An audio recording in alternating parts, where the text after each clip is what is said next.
Hi everyone, this is Clara Dental Toaster. Today we have Marlana. She's a special guest today because she's going to tell us her journey, how she went from clinician to teaching.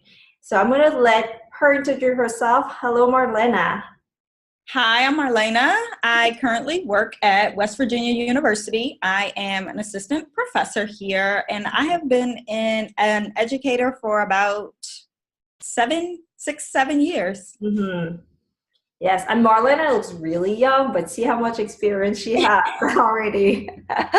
All right, so Yes. tell us when you graduated, you started working clinically first, I assume. So when I graduated from hygiene school, I graduated from Old Dominion University. Mhm. And when I graduated, when I got to college, we were introduced to the accelerated master's program. Mhm. So pretty much I graduated with my bachelor's and I had 12 hours of my master's completed. So literally I graduated on Saturday and I started grad school full time on that following Monday. And Amazing. I finished grad school in a year. So once I finished that, I actually went into a public health position Mhm. for the health department, and I managed 6 counties in Virginia, and I did a school-based sealant program, and I worked out of the health department, pretty much educating moms with little babies. Mm. So clinically, I also worked a lot part-time because my public health position was a part-time job. So I also split that working clinically as well. Mhm. All right. So how many years did you do that I working? did that for, or I worked as a public health hygienist for 1 year because it was a grant-based Oh, I see. program. So they were running, that was the last year of its funding. Mhm. And so after I left that position, I applied for my first actual teaching position. So I went to work at a community college Okay. in Virginia. The interesting thing about this is that it was a distance program. So the dental hygiene program was distance. We were a satellite site I see. and we were hosted by another college.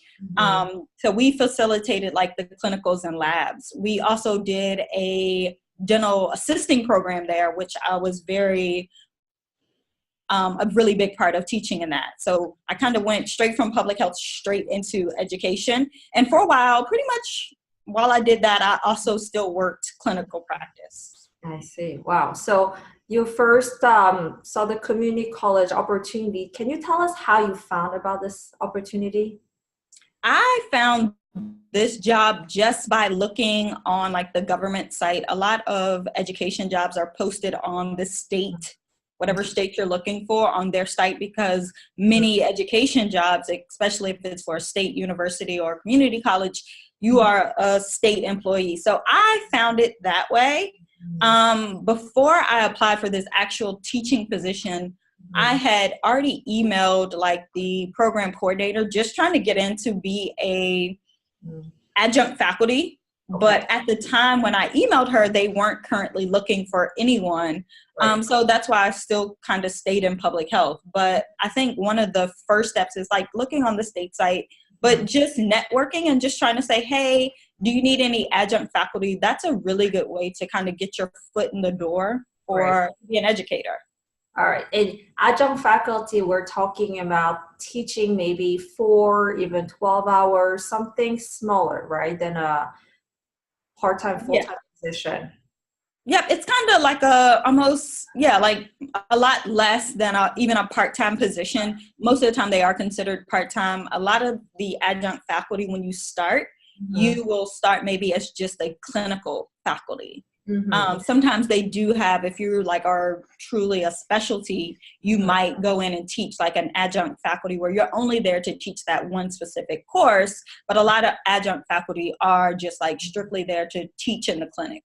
All right. Yes, totally makes sense. So first of all, network. I love that tip because I mean they might not be hiring right now, but next semester maybe someone's gonna go. Maybe someone's gonna move from the faculty group. So if you had already that connection, they have you as a person in mind already. So network. Don't be afraid to say, hey, I'm looking for someone down the road, no rush, but if you have something, let me know anytime. And then at that point, did you already drop off your resume? It was just more a friendly chat and email. It was just a friendly chat and email. I hadn't dropped off my resume. I was just like, hey, I'm looking for something like adjunct faculty. If you have anything, let me know. And she just let me know, like, at this time, we don't have anything. And she actually did not remember when I actually applied for the job. She didn't remember the email until I brought it to her attention. I was like, hey, do you know I emailed you about a year ago for a adjunct position? And then she kind of searched her email and she was like, oh my gosh, yes, she really did. So networking still is a really good way. I truly believe that dentistry is, yes, it's about what you can do, but a lot of it is about who you know. Okay. Perfect. Thank you for the tip. So anybody who wants to go out there and start teaching, networking is the first step. If you have a previous professor, even call her up or him up and say, hey, I'm looking, do you have any tips for me? Your school, make sure that you just contact them too as well. And even if it's not your school, well, see what Marlana did. She really reached out to the program director anyways. All right, I love this story. So then you found the position, they were actually hiring someone, that's how you got it. Yep, and so I pretty much interviewed a lot of educator. When you interview, you have to give a presentation. So sometimes it can be you present to just who is on your search committee, like with my first job. But when I interviewed here at West Virginia, I not only interviewed in front of like the people on my search committee, but I had to do my presentation in front of students, both dental hygiene and dental students. I had to get there were dentists who worked in the dental school side here, and also like my other coworkers who are people who are now my coworkers on the dental hygiene team. Wow. Okay. So can we talk a little bit more about this interview process? I think this is awesome information. So being a faculty member, first of all, when you were applying for that part-time or that adjunct faculty position at the community college, you had one interview with the search committee. Yes. Okay. And can you tell us a little bit more about what that presentation was? 1 hour, the topic, do they give it to you? They gave me my topic. They gave me a very specific topic, as this is exactly what we want you to present on. And they told me about 15 to 20 minutes was my time limit. So I just built a presentation based on that specific topic. I see. And the topic, is it something didactic? For example, tell us about like perio treatments or things like that. This topic for my first job was about composites. Ooh. Which was because for the position they were hiring for, someone would be teaching dental materials. Oh, okay. But also because there was a pretty big dental assisting program there, you kind of need to be versed in both. And just in my job search, a lot of the presentations, like I have done an interview where my presentation was clinical. I had to orally present on exploring and the explorers, but I also had to be able to demonstrate how to use the explorer. Like every person on that committee, they had a typodont, and I had to go around and clinically instruct. Oh, so they kind of tested me for both. Wow, we think as students, we are graded, but if you want to become a faculty, they are grading you like that, looking at your just hand, your fulcrum and everything as well. Exactly. All right. So yeah, it doesn't stop there at dental hygiene school. If you want to go to that next level, become a faculty, there will be some hurdles, but I mean, I think it's fair. They want to know how you're going to teach it back to the students, and didactic is also important. So thank you so much for sharing that. Did you make a PowerPoint presentation? Yes. So for every interview I've done and I've had to give a presentation, I've always had a PowerPoint, and they've always kind of requested like, okay, you can have your PowerPoint. So yeah. All right, great. And did you have questions after the presentation? Yes, some of the questions were related to my material, pretty much to see if I really did know the material or if I just knew only what I presented on. But yeah, just and I think they were normal questions that you would expect a student to ask. When I presented here at West Virginia University, there were questions from students, but there were also questions from the other faculty members who maybe just wanted a little more information about what I was talking about. So just normal questions, I felt like. All right. So it seems like you give the presentation about this much, obviously, but you prepare a lot more. It's like the tip of the iceberg. And if they have questions, you have to know in your head what the other answers could have been. Yes. Okay. Did you rehearse that a lot? How long did it take you to prepare all that? So for me, I did not have to rehearse a lot, but just because I am very well versed in, luckily, all the topics they gave me. I did do a lot of prior research in making my presentation, just so I could become well versed and wouldn't feel nervous or like have to have note cards.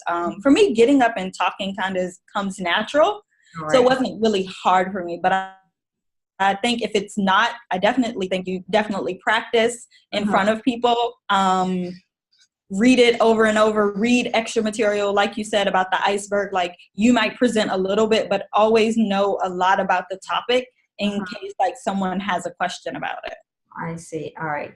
Do you think most students require presentation like that? I think so. I think the type of students we're teaching now, they are a lot visual, and sometimes when they don't have that presentation, they tend to zone out very fast. So I think it kind of helps rein the student in and keep them focused. All right. It's really awesome to hear. So again, anybody who wants to apply for a position, just know that there will be something like that. I'm sure you can prepare for it. Read, so don't throw away your textbook sometimes. You might need them again, right? All right. Perfect. So you started at the community college, and then how long were you there for? I was there for 6 years. Okay, 6 years. Wow. All right. Yeah. All right. So teaching various things over there? Yes. A lot of the courses I taught, of course, I taught pre-clinic. So like instrumentation for the dental hygiene students. I taught radiology for both dental hygiene and for dental assisting, because it is the same. Yeah. A lot of the public health, I use my public health background to help me teach those public health courses. So yeah. All right. So after that, you found so did you see a position in West Virginia afterwards? No, I was actually at a point in my career where I just really wanted to grow and to be able to do more. So I just started looking for positions everywhere. I guess I had a 10-year plan, and I knew that 10 years I wanted to be teaching at the university setting, in a bigger setting, being able to be exposed to like more research, to different other settings than the community college setting, because research isn't necessarily their first priority. So I just kind of started looking. And how long did it take you to find this position? I probably searched, and I did about 6 to 8 months. Okay. Before I found this position, yes. All right. And can you walk us through how you applied? Because you didn't graduate from that school. Did you have any connections? Did you just saw a posting and just started contacting them? I didn't have any connections to anyone here at West Virginia University or in West Virginia at all. So I saw a posting. There were several different education job boards that I would always go search for jobs.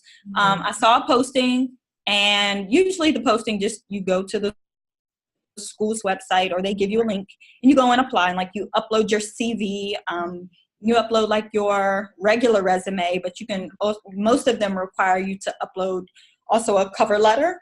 Right. So I just submitted all of that and waited to hear back. Yeah.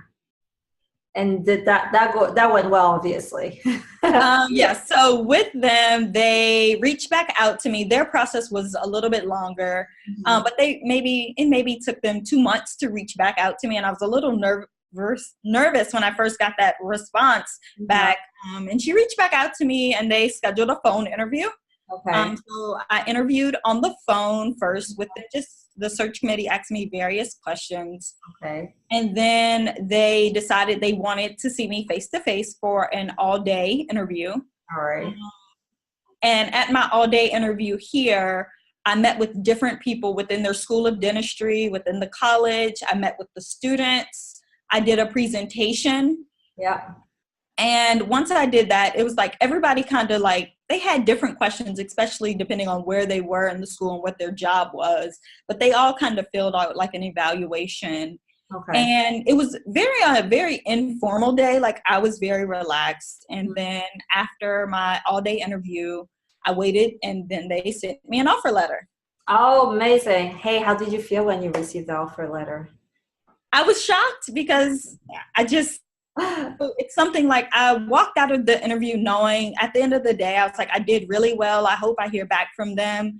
But in my head, I was also thinking they're not going to want to hire somebody who's from Virginia. They're not going to want to hire somebody who's not, from their institution. Mm-hmm. So to hear a positive response from it, I was just like, oh, wow. Like it was really shocking, but definitely I was really excited. Yes. Well, I'm excited just even hearing. I mean, the excitement when you see like a full-time position in West Virginia. Can we talk a little bit more about West Virginia? It seems like a very comprehensive, one of a kind institute in the country. So yes, West Virginia University, their dental hygiene program is one of the only truly 4-year integrated dental hygiene programs, which I did not know until I got here. Mm-hmm. And still, even now, it's kind of hard to wrap my head around. But pretty much when students apply to the West Virginia University, they apply to dental hygiene schools. Mm-hmm. So as a freshman, they can apply to dental hygiene school. We do a face-to-face interview with prospective candidates, and then we select. So their first year, they are truly a dental hygiene major. They don't really start taking dental hygiene courses until their sophomore year of college, but they are truly a dental hygiene major, not like a pre-dental hygiene, their freshman year. Wow. Okay, so yeah, and it's attached to the dental school, a lot of research going on over there. I mean, if I look at research papers and things like that too, West Virginia, I think it does a lot of things. Yes. So yeah, we are integrated also into the dental school, which gives us a lot more opportunities as well. I see. Perfect. Do you see the difference over there? Like how you work with the dental department over there as well? Does that give you more to teach the students? I can't say that there really is a huge difference. The biggest difference is that we kind of is more clinical. So when a patient has, an active lesion or decay, we refer them to the dental student, and they are assigned a dental student. So it's kind of like the two students are working together to treat the patient together. So that collaboration definitely helps, and it kind of helps the students see what would be expected of them in their when they go to work with a dentist in a dental office. Right. I mean, really close to real experience, because when we are just in hygiene school, we refer them out, but we don't really see that piece. Dental hygiene is kind of separated. So that is awesome. And, West Virginia University is very dear to my heart for one reason. I don't know if I told you that. So Marlana and I, we met actually at this conference called Under One Roof. Just to give some background for our users right now. Did you see it in my presentation? Your presentation was full. Okay. And so they were not letting any more people in. I see. Okay, so sorry about that. So my presentation was about oral pathology and memory technique. So I combined those two together, 50 oral lesions, 2 hours. I give a memory technique for every lesion. Luckily, it went really well. The room was full. They didn't let anybody in for fire safety. So anyhow, I walked the floor, the exhibition floor, and Marlana just stops me and you said hi. I remember that, and that's how we got to know each other. Nothing crazy. So anybody out there, just interact with people, right? And here we are right now, and I'm trying to get her story so we can help others. So. And we connected over this shoe, remember? Yes, our Kohan shoes. The loafer, the driver. Yes. Yeah. So we connected over that. And, I knew she was a faculty member in West Virginia when she said that. I remember, so one of my first students her name was Sarah. She was from West Virginia University. She failed the boards twice. And that was in the beginning of student RDH, what I do for exam prep solution. So she reached out to me saying, I failed twice. I really need to pass it this third time. So she had some exam anxiety, many different things. She's a brilliant, amazing student. I mean, sweet student. So I got on a phone call with her. We kind of assessed what her problem was, and we worked very closely together. Of course, she did student RDH at that point, so I told her to do this, but we worked together on a study plan and things like that, and then she passed. So, that was like one of my first students in the beginning of my years when I didn't have that many as much as I do now. So that's why, West Virginia University, because of Sarah and the connection that I made there, because of that, is very special to me. And Sarah is amazing. She got married right after her exams. And she's doing great over there right now in West Virginia. So that was the story. I mean, you might have actually probably seen Sarah at some point if you've been teaching there for 7 years now.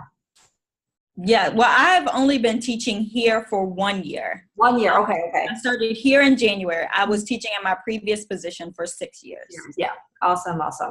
Great. So yeah, I mean, I'll still tell Sarah that I talked to you, even though you didn't teach her, still like, that's cool. I don't know. It's just really dear to my heart. Great. So Marlana, tell us about your plans now. What do you intend on doing? So my plans definitely, is education. I am always looking for ways to be a better educator. So honing in on my education skills and making my courses fun. Yeah. I teach radiology, and we all know radiology can be a very, very boring topic. Yeah. So I'm just working on ways to make that better. I hope to start to be able to get involved in some research and some publications soon. That was also part of me wanting to be in a university setting, so I could be exposed to more of that and be involved with that a little bit more. Right. Okay. And you tend of staying full-time at a position? I do. I guess my 10 to 15 year goals are to be a program director somewhere. Wow. So awesome. Those are my next goals. So hopefully by being better at research and publications and being a better educator, it'll help step me up to that position. Yeah, I would love to talk about that for a little bit. So, let's say you are full-time faculty. What does it take to go to that next level? You said a program director, or maybe just, doing more research. Are there any formulas or any tips that you think would help? I think that you definitely have to invest in yourself. For instance, leaving Virginia was very hard because that's where I was comfortable. Okay. And I'm out here in West Virginia with no one. So it was very hard, but it was moreover, I had to invest in myself. Like, I knew that I wasn't going to be able to be exposed to the research I wanted where I was. So I think investing in yourself, going to CE courses that deal with educational methodologies, but also other CE courses just to stay current in the current trends in dentistry, because we know it's constantly changing. I think that makes you a better instructor, and you can relate better to your students, because our students are going into the workforce and they are going to be seeing these new products. So if you can say, hey, I saw this new product advertised at this conference, I think that helps. Also encouraging your students to go to these conferences so they can stay current and network. So continuing to network, no matter what your position is, will help you get with research. You may meet someone from a different state, but you may have similar interests, and it may be that you guys kind of tag team together and work on some research. So those are some of my goals to help, further build my resume to get me to being a program director someday. Okay. And you're right. Writing is really important. Writing, especially some sort of research paper. We're not talking about 5 tips to pass your exam. We're talking about something that is much more in-depth. The relationship between, perio and patient care, or something like that, right? And, having your name out there combined with other people who have experience is awesome. So you get the mentorship, you get the experience. And, you know, I feel like, so I'll just share my story. Obviously, I want to do that too. So I reach out, I read a lot of paper, and I reached out to that one lady. I thought her paper was fantastic. She's a professor in Oregon. She's a dentist, and she's a professor there. And I reached out to her randomly, email. You know, I love the paper. You know, I would love to do something more along the lines, you know, and I just want, you know, a little bit of your advice or something like that. And you know what? She got back to me. So that was, you know, that's what I'm trying to say. Like, it doesn't have to be like someone you know. You know, I think people are just so helpful out there. So that's what I wanted to share. You know, and she's a dentist. She's very busy, like very established, you know, author. And, you know, I was very surprised, to be honest. So things like that happen. Yeah, and I definitely agree with like mentorship, finding a mentor or someone to even help like guide you along, you know, along the way. Like, I think even if you're at the top, you still need a mentor, just someone to help you figure things out, someone for you to bounce ideas off of. I definitely agree with that. All right. And now, you know, I hear from faculty members that there's a lot of administration work at this school. Is that true? I don't feel like it. I feel like most of my time is definitely spent educating. Uh-huh. Hold on one second.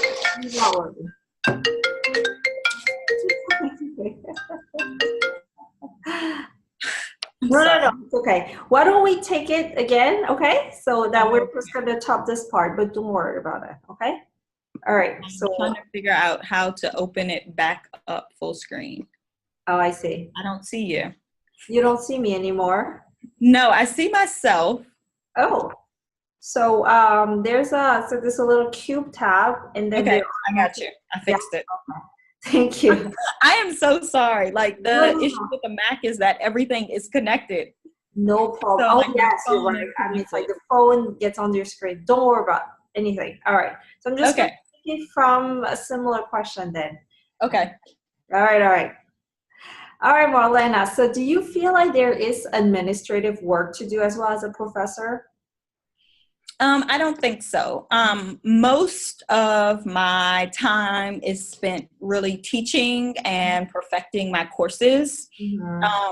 Administrative, if you can count that as like grading assignments. But other than that, I spend a lot of my time literally just prepping for my courses. Luckily, the program I am in, where I currently work, I'm not micromanaged about what I teach or how I teach it. Oh, wow. So I can really take the information and make it my own and present it how I think would be best, and also the best way for me to present it to the students. So administrative wise, I guess, I mean, like I said, I grade papers, but that's to me part of teaching. So I don't think that there is a super huge load of administrative work.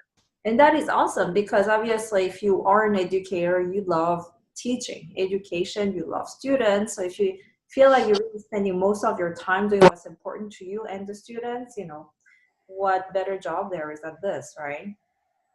Great. So exactly. How many faculty members are there in total in West Virginia? How many faculty members total? Yeah. I don't know. In our department, there are about 7 of us in the dental hygiene department. There are a lot more in the dental school, but there are about 7 of us in the dental hygiene department. And I imagine clinical, so you know, adjunct faculties, there's a lot more, right? Well, for us in the dental hygiene department, there are only 2 part-time faculty members, and they carry a heavy load of the clinical along with us full-time. We're kind of split in and out, but our part-time, they do carry a great load of the clinical work. So they also do some work outside of the clinical. Some of them, they do teach a couple courses, but most of their time is spent in the clinic.